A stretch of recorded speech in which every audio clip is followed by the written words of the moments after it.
Let me preface this by saying yes. This person knows that you are the one, regardless of where your connection is at the moment.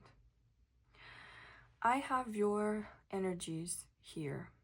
This is you and this is them. I have put my intention that it is this way, but if you feel the need to flip them around, then go ahead and do that.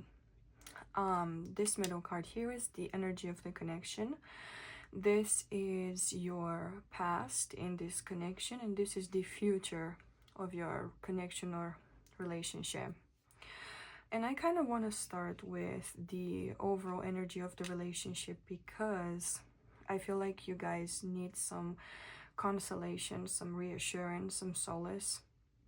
And I'm actually here to give it to you because this is beautiful.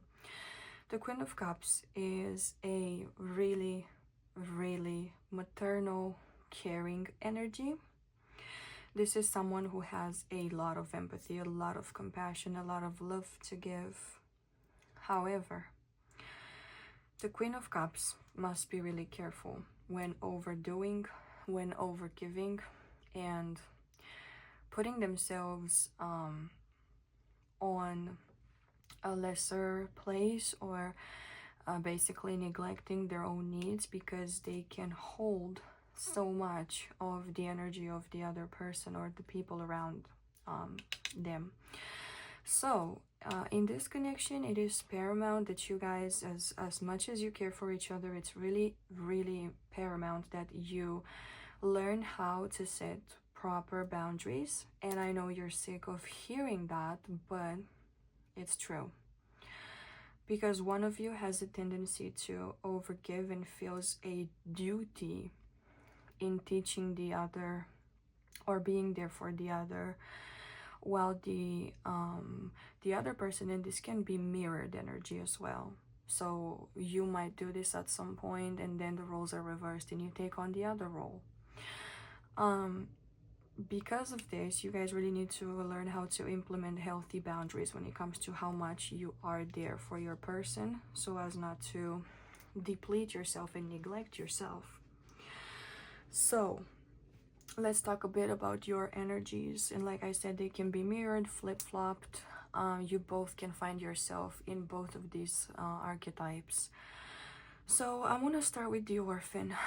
The orphan is an energy that is starving for love, for connection, for affection, for presence, real presence. This person's, excuse me, I don't know why I'm burping, but it seems like this person's lost my train of thought there. This person's energy kind of goes around, I need someone there. I need to know that someone is there for me. And when they are starving and when they are not balanced, they can either one isolate and become a victim of their circumstances, and they find it really hard to motivate themselves to get back up. Or sometimes they can be extremely needy and throw tantrums and react really passionately about the issue at hand, to put it in a nice way. About the mentor archetype, and it's funny that these are actually consecutive numbers, so we have number 5 and number 6. 5 and 6 obviously could be numbers that resonate for you. They could be dates of birth. Months of May and June might be significant. Take that as it resonates. Or your personal numbers could be 5 or 6. Okay, you might be like a life path number 5 or 6. Okay, when it comes to the mentor, this energy is of someone who feels the need to serve.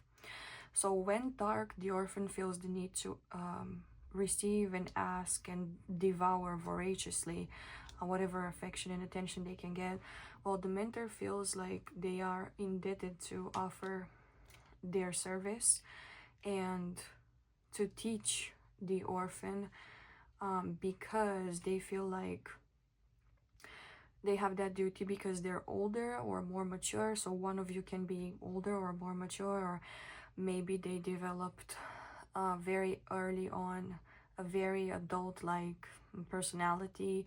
They were very mature really early on, okay? So because of that, they feel like they need to be a little bit more gentle with the orphan. Sorry, I keep seeing this. My hair gets everywhere and it's bugging me. Okay. So the mentor might always feel like they need to be there for the orphan because they don't know better. And these roles, like I said, they can be mirrored, they can be reversed. I do feel like at times you tend to be a little harsh because it's like, well, I already told you how to deal with this. I already taught you this lesson. I already told you how to deal with your feelings. I already taught you how to not be so needy. Why aren't you following my advice? And then the orphan feels even more disconnection and even more repressed rage towards the mentor, because they're like, well, you should always be there, but this is not the energy of a parent. This is a mentor. This is someone that you should admire and take advice from, but respect their boundaries. Yeah. I feel like both of you are pretty lonely, and perhaps you do enjoy your time alone, but when you crave connection, you really, really want someone to be there and like deeply, profoundly be there, not just for surface level conversation, like to talk about the sky and the stars and the moon and the galaxies and the purpose of life and reincarnation and dreams, weird dreams you've been having.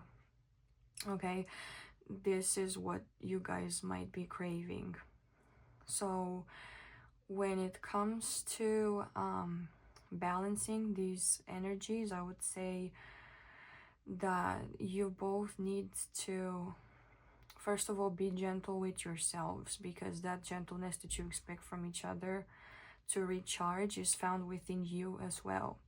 You just feel like someone else needs to validate it, to see it. You need your wound to be seen in order for it to be justified existing, okay? So you need to be gentler with yourselves.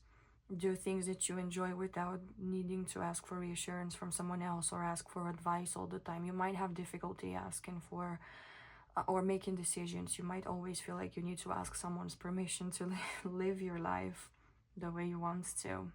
Okay. And for the mentor, I would say give the orphan space and room to grow, and give them time to grow, because the wisdom that you have acquired in your entire lifetime of experiences. And maybe even though you guys are the same age, or even if one of you is older, that doesn't mean that the experiences have been the same or even similar.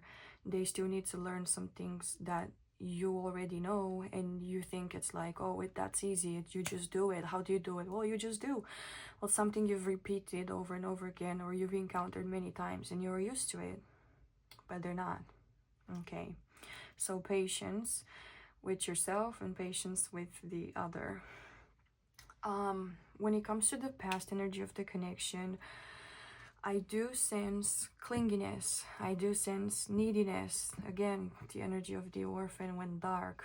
I do sense a need for stability, a need for reassurance, a need for presence, permanence. You guys might have had a hard time when being away, even if it was for like day-to-day activities, like for example going to work, or having a routine where maybe, I don't know, you guys don't see each other for a few hours to a few days. For some of you with commuting to work, maybe even a few weeks, or commuting to school, and there's like issues with permanence. So if you don't have the person physically next to you, you start getting anxious, clingy, and needy, because you feel like if you're not physically together, that the relationship is gonna be eroded, and it's not, okay?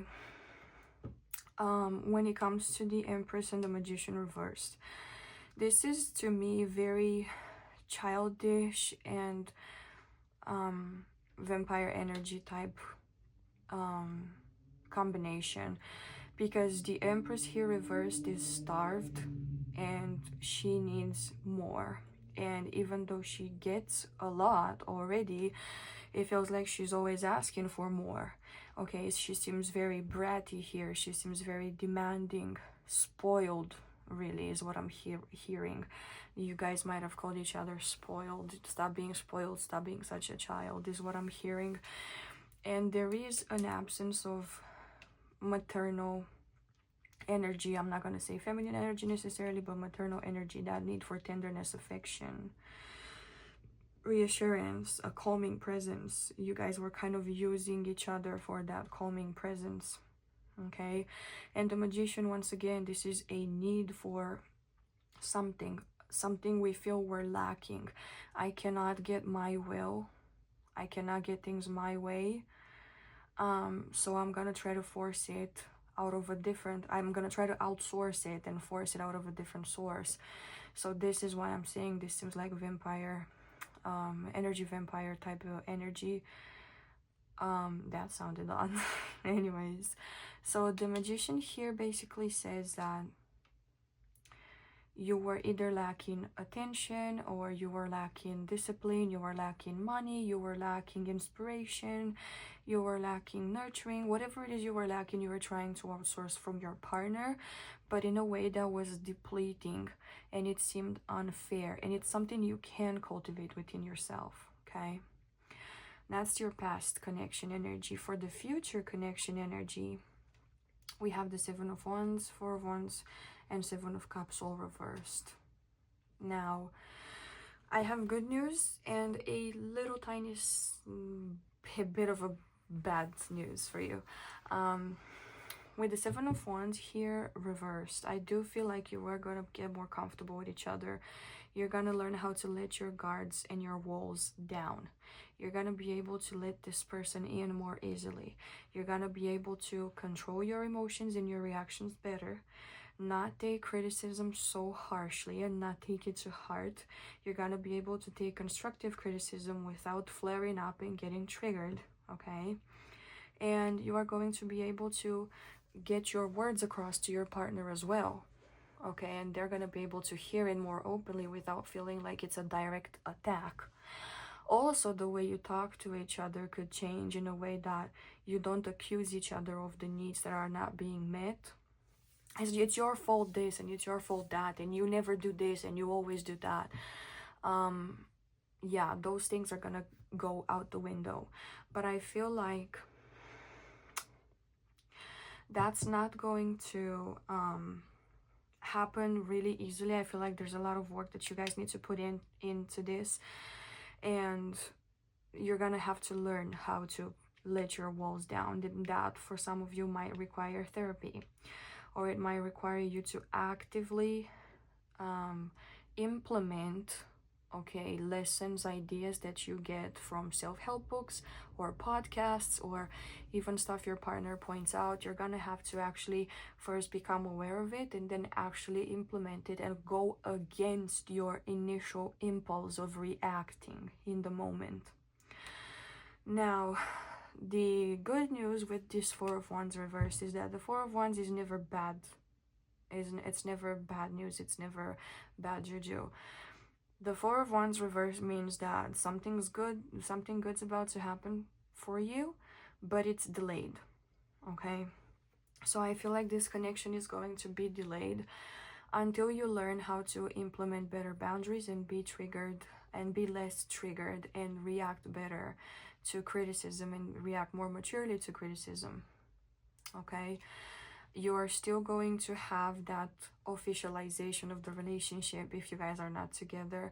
You're still gonna have the opportunity to come physically together, perhaps move in together, perhaps take the relationship to the next obvious level, make it official, or celebrate an anniversary. Even I heard maybe some of you could get engaged to this person, or if you already are engaged, you could celebrate your marriage pretty soon.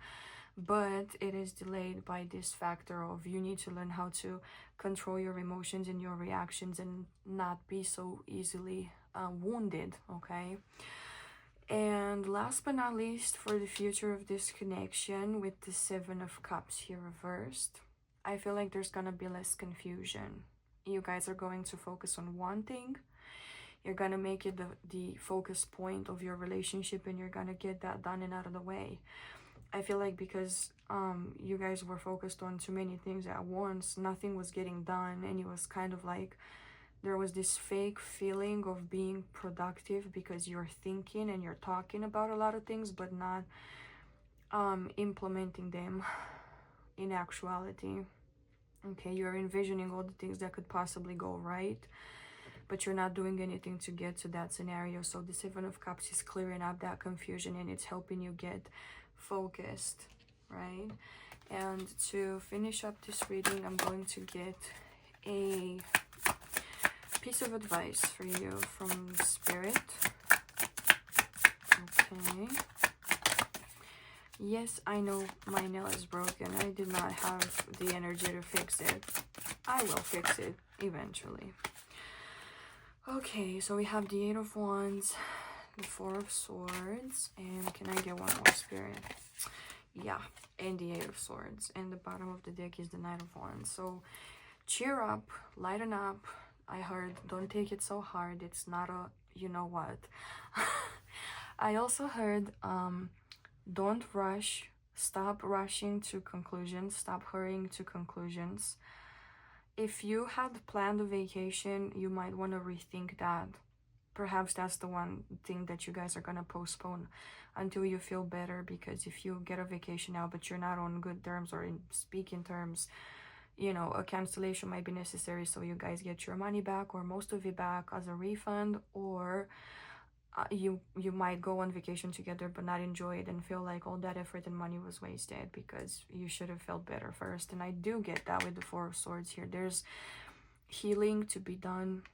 You need to return to a place of safety when you're with your partner. Even when you're with yourself, I feel like you feel unsafe even when you're alone. Some of you might need to fix your sleep schedule and get out of your own way. Get out of the things that people taught you. Get out of your own head when it comes to like limiting beliefs. For example, oh, I don't know, if he doesn't provide for me 100% of the time, then he's not my type. If you are not 100% sure that that's what you want, and it's just something someone said to you or you saw on the internet, or like this is what your friends go by as a value, personal value in relationships, if it's not what you truly want, discard of it.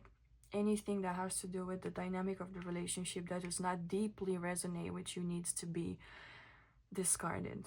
Okay, that's what I have for you guys. I really hope this reading resonated, and if it did, I would really deeply appreciate if you could like this video, subscribe, and join our little community, and leave me a comment down below. Let me know what your situation is and how you resonated.